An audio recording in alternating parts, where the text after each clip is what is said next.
Hi, welcome to Fireplace Tales. Fireplace Tales のさとみです。今日もゆっくりくつろぎながらお話を聞いていただけると嬉しいです。では、Let's get cozy and may the story begin.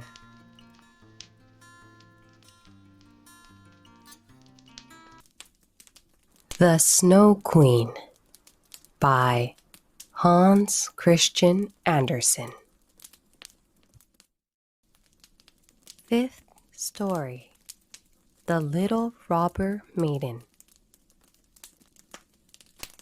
They drove through the dark wood, but the carriage shone like a torch, and it dazzled the eyes of the robbers, so that they could not bear to look at it. "'Tis gold! 'Tis gold!" they cried, and they rushed forward, seized the horses, knocked down the little postilion, the coachman, and the servants, and pulled little Gerda out of the carriage. "How plump, how beautiful she is! She must have been fed on nut kernels," said the old female robber, who had a long scrubby beard and bushy eyebrows that hung down over her eyes. "She is as good as a fatted lamb. How nice she will be!" And then she drew out a knife, the blade of which shone so that it was quite dreadful to behold. "Oh!" cried the woman at the same moment. She had been bitten in the ear by her own little daughter, who hung at her back, and who was so wild and unmanageable that it was quite amusing to see her. "You naughty child!" said the mother, and now she had not time to kill Gerda. "She shall play with me," said the little robber child. "She shall give me her muff and her pretty frock. She shall sleep in my bed." And then she gave her mother another bite, so that she jumped and ran round with the pain. And the robbers laughed and said, "Look how she is dancing with the little one." "I will go into the carriage," said the little robber maiden, and she would have her will, for she was very spoiled and very headstrong. She and Gerda got in, and then away they drove over the stumps of felled trees, deeper and deeper into the woods. The little robber maiden was as tall as Gerda, but stronger, broader shouldered, and of dark complexion. Her eyes were quite black. They looked almost melancholy. She embraced little Gerda and said, "They shall not kill you as long as I am not displeased with you. You are doubtless a princess." "No," said little Gerda, who then related all that had happened to her, and how much she cared about little Kai. The little robber maiden looked at her with a serious air, nodded her head slightly, and said, "They shall not kill you, even if I am angry with you.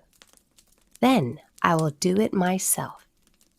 And she dried Gerda's eyes, and put both her hands in the handsome muff, which was so soft and warm.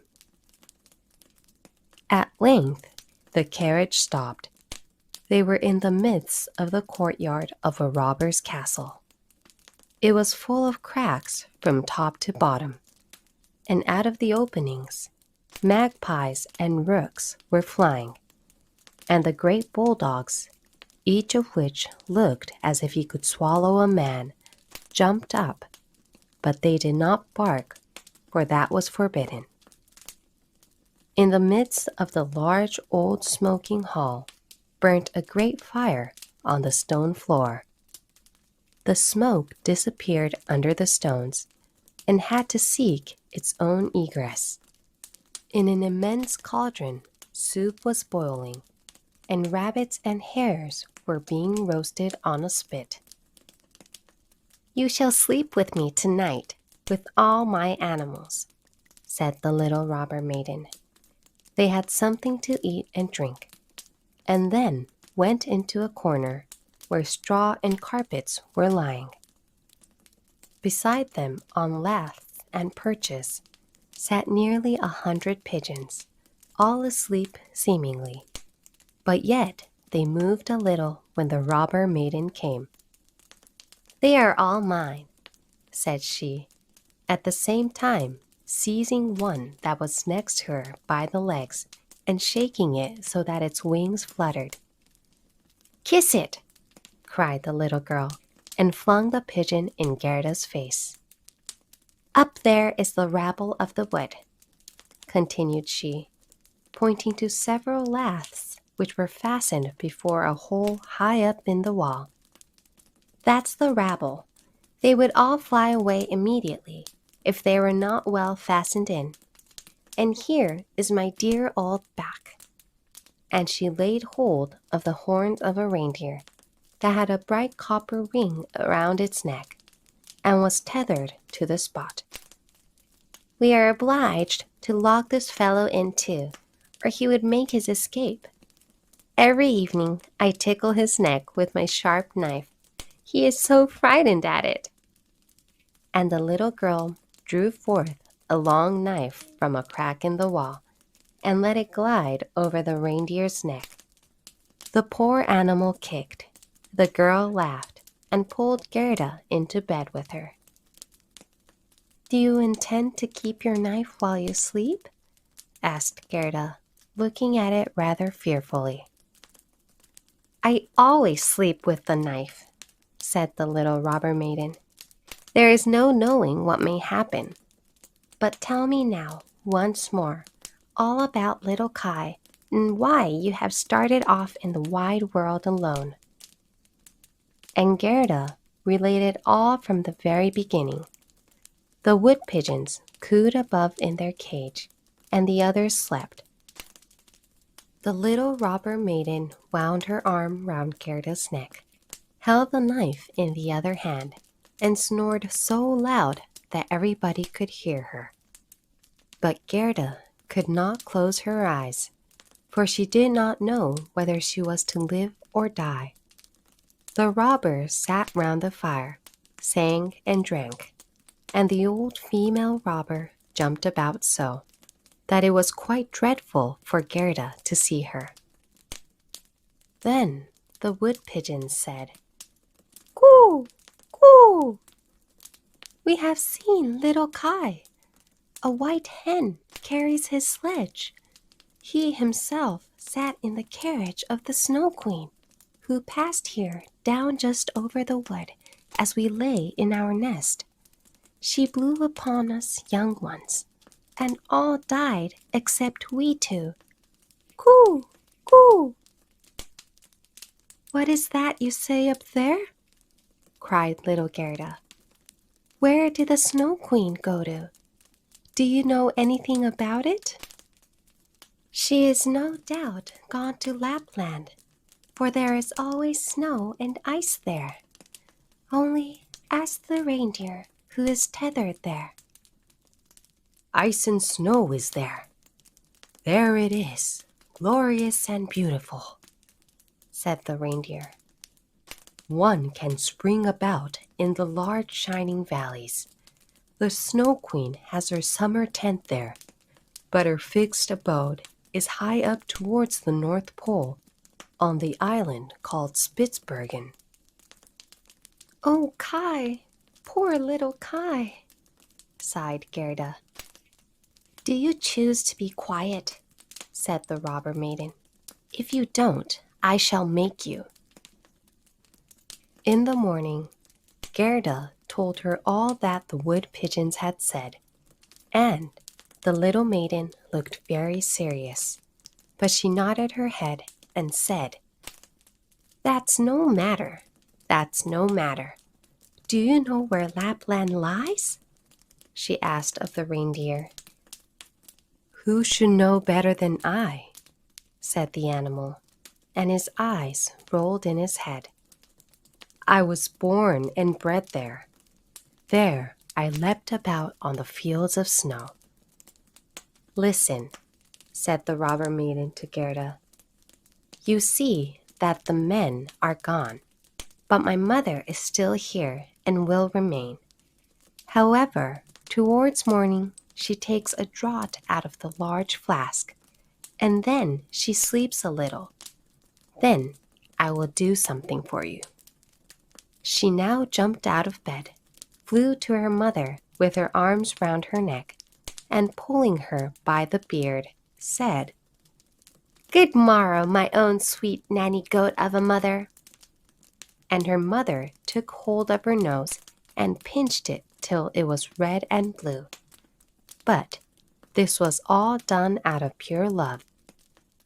When the mother had taken a sup at her flask and was having a nap, the little robber maiden went to the reindeer and said, I should very much like to give you still many a tickling with the sharp knife, for then you were so amusing.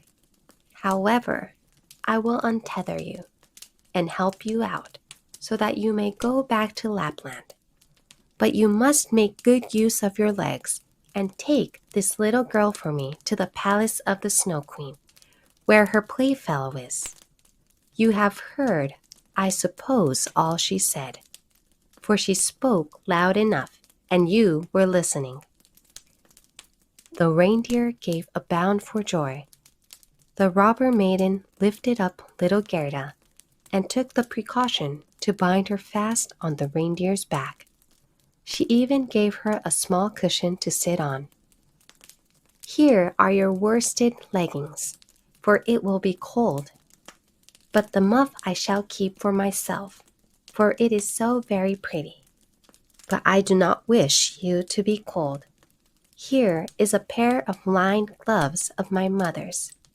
They just reach up to your elbow. On with them. Now you look about the hands just like my ugly old mother. And Gerda wept for joy. I can't bear to see you fretting, said the little robber maiden. This is just the time when you ought to look pleased. Here are 2 loaves and a ham for you, so that you won't starve. The bread and the meat were fastened to the reindeer's back. The little maiden opened the door, called in all the dogs, and then with her knife cut the rope that fastened the animal, and said to him, Now, off with you, but take good care of the little girl.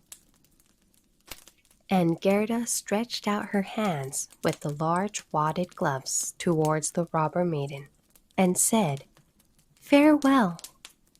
And the reindeer flew on over bush and bramble, through the great wood, over moor and heath, as fast as he could go. Tsa, tsa, was heard in the sky. It was just as if somebody was sneezing. These are my old northern lights, said the reindeer. Look how they gleam.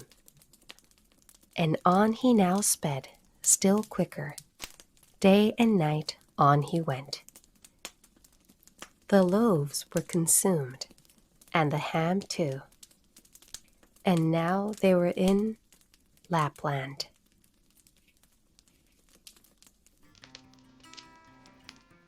Thank you for watching. またぜひお待ちしています。